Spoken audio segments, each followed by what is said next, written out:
Hello, everyone, and welcome to another Spider Golf TV episode. And today we're going to talk about fitting, how to enhance and optimize your fitting sessions using Spider Golf data. And for this, I have an expert with me in the field, John Lawson, a good friend, Spider ambassador. We have the privilege to have him with us tonight. John, how are you? Hi, Cedric. Thanks for having me on the channel. Of course. So tell us a little bit about yourself, what you do, what everything is all about at your place. Okay, well, my name is John Lawson. I'm in my fitting center just outside Paris, and I have 330 square meters of fitting center here. As you can see behind me, there's a few shafts, and I'm a full-time club fitter. That is basically all I do. So I spend all my life in this place. And I've seen it, and it's pretty. What tools do you use when you do your fitting sessions? So I've been using Gears Golf now, which is a 3D system with 8 cameras for the last 4 years now. And that basically gives me all the information I need on how the golf club works. We also use Foresight, a Foresight Quad for the ball information, or the data on the ball.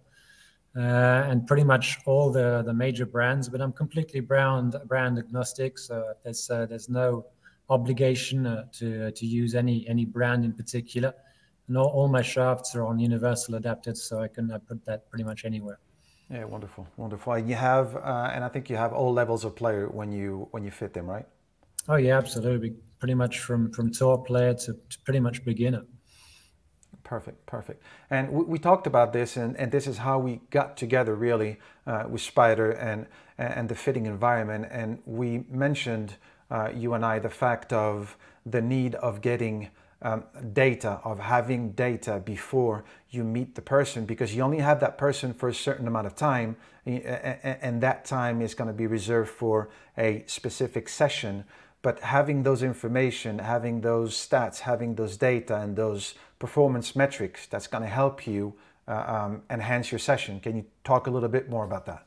Yeah, absolutely. I mean, that's a huge start. Having data, having I think we're going to look into this a little bit later, but having all the data on what clubs they're playing, what sort of shafts they're playing, maybe some loft and lie information as well, and obviously the dispersion data and the gapping data. So I've already have pretty much an idea of what they're doing on the golf course before they come in, which makes life a lot easier, because sometimes when you're in the fitting center, it's not always exactly the same as what happens on the golf course. So it's good to have a sort of a different, an exterior or sort of view on things before the people come in. Of course, and we said that about we said that about coaching, but obviously it's the same thing with fitting. You need some information. You need the past, and you need to help to focus and position your play on what he needs now, but also the evolution and the trend and everything that went before that, going into that objective of having the right club at the right time, but also working in the future as well. Absolutely, yeah. And so we're going to show a little bit about how we do this and how we put this together and how you utilize the Spider Golf app at the moment with your students. So I'm going to share it on screen. And so the first thing, if I'm not mistaken, is you look at the person distance pattern, yeah? Distance gapping. Yeah, absolutely, yeah. And then when you have that on the app, you have it by club, you have the distance average, and you have it by lie as well. But the beauty is, and you show me that, is the fact that your users are sending you a table with club brand, model, shaft information, and distances and all lies. So you can already have this with you before you start the session. Absolutely, yeah. Yeah, good. That makes life a whole lot easier. I mean, obviously it depends why they're coming in.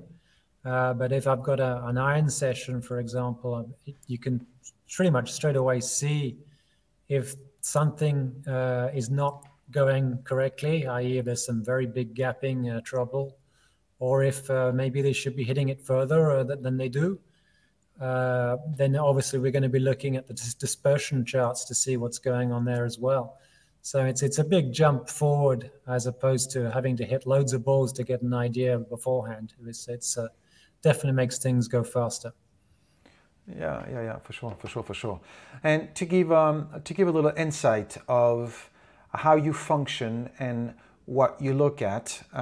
So obviously, just a quick reminder for everyone watching that when you look at dispersion patterns with Spider Golf data on the shot-by-shot analysis, we have that pattern which is represented on screen. So the blue dots are the good contact, the gray dot are the miss hits, the red dot is the average of all the points, the red circle is one standard deviation.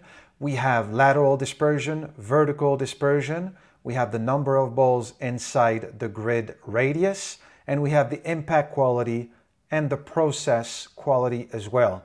And with that information in the driver, the woods, the irons, and the wedges, we got together and we've identified, or John mainly identified with the information that he has acquired throughout his experience, some common places and patterns that's going to help him gear towards a club head selection to optimize a session. John, correct me if I'm wrong. Well, you could take that even further. I mean, it's going to be related, obviously, to club head, center of gravity. It could be basically related to lie angles, lofts, shaft deflection, grip size. You can basically take the three elements of the golf club, which could be related to the dispersion which you'll see on the screen. Okay, great. So, having said that, we are going to go into what I call your spider grid analysis and what you did with it, and we'll talk about it a little bit, or you mainly will talk about it, and I'll exchange that. So here is the first slide. Please help us understand all those letters. Well, this is just obviously abbreviated because there's not enough room in these little bubbles, but what you're seeing there is a spider grid. And this is more related to driver. So what you're looking at here is obviously in the middle, CS is just center strike and face to path neutral. So that, I mean, if you're looking at obviously a completely neutral path, a center strike, that's going to give you a straight ball in the middle of the grid. Assuming that the players is aligned at his target and intended to do a straight shot to that target. Exactly. I mean, that's just really keeping it as simple as possible. If the guy was aiming at the middle of the green or the flag and he's hit it straight out the middle of the club, that will give you that zero dispersion. It's a starting point, yeah, of course. It's a starting point. It's really just an overview. It's not a complete science, an exact science, but it gives you an idea of what's going on, or could give you an axe, which you might want to work in that direction. So basically, that's the starting point. So CS is center strike, and then you go from there, and you look down. So you got the short one. That could be a low strike. You hit on the bottom of the face, and HS is just high spin. So just hitting it off the bottom of the face is going to get a little more of a vertical gearing, which will create more spin. And that will create this shorter ball flight. I mean, it could be other things. I mean, you could have hit it off the top of the face as well, and just it could be one of those ones. But I mean, that's just an idea. What's good is and we're going to go along and explain the rest of it. But what's good is, I'm guessing, like you said, it's a starting point. It's an overall information for you to have and keep in your mind when you ask questions. And when you screen the answers. I think it would actually enhance the communication between the player that you have in front of you and you as a fitter. Absolutely. I mean, the first thing I do when I get people on gears is obviously to look at impact. So if I'm getting the same thing on gears and I've got this short tendency, and the ball's been hitting on the bottom of the face every time, we've definitely got some sort of coherence in there. We definitely want to know what's going on. And there we obviously are going to be looking for why that's happening. Is it more to do with shaft deflection? Is it tee height. It could be all sorts of weird stuff. So I mean, it's just, as I say, it's just a starting point. And then I'm going to walk around it sort of clockwise, so short left. That could be a toe strike and maybe low, so for the same sort of reason. So you got just horizontal gearing going on now, so the ball could be going a little bit more to the left and probably hit off the bottom of the club, so it's giving it more spin again. The left toe is yet again just gearing to the left. Long left is probably going to be a little higher up, which is going to get you less spin, and maybe just a face to path, which is close, which is going to get, more ball speed, less spin, and further distance, but to the left. So that could be that one. Yet again, you're going to have to explore to see exactly what's going on. Of course. But it could be an idea.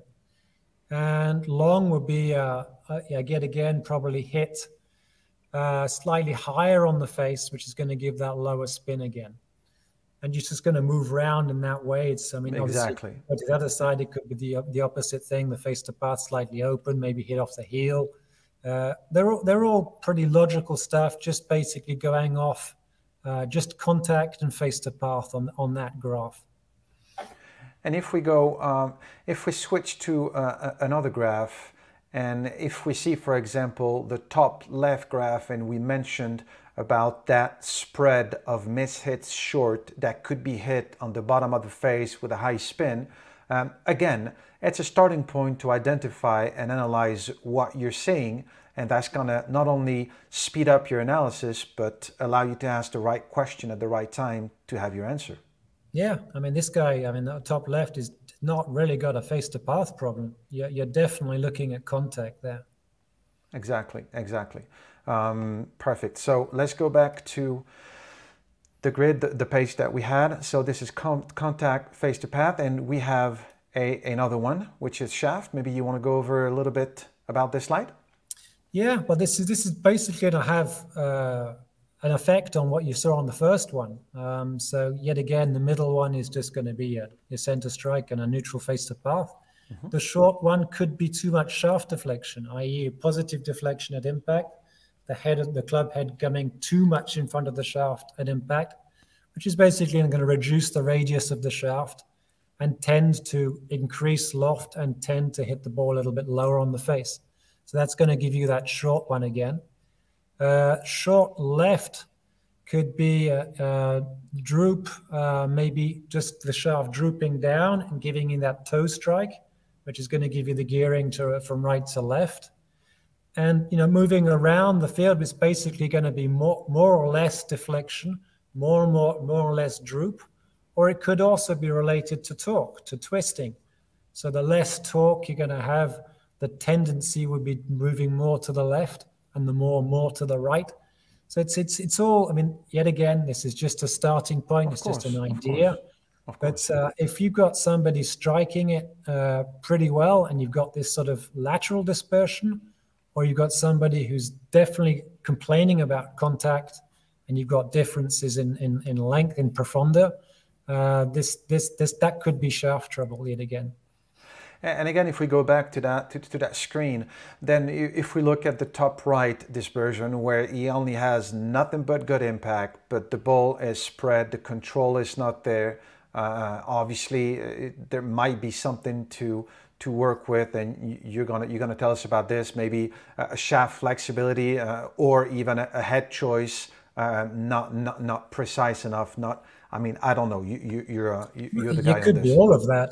All of the above. It's basically maybe the head isn't easy enough to play, and i.e., even if it's striking it, you're getting different spin rates. It could be shaft again, which is not reacting the same way, or not as the way you want it to all the time, which is giving you different dynamic lofts.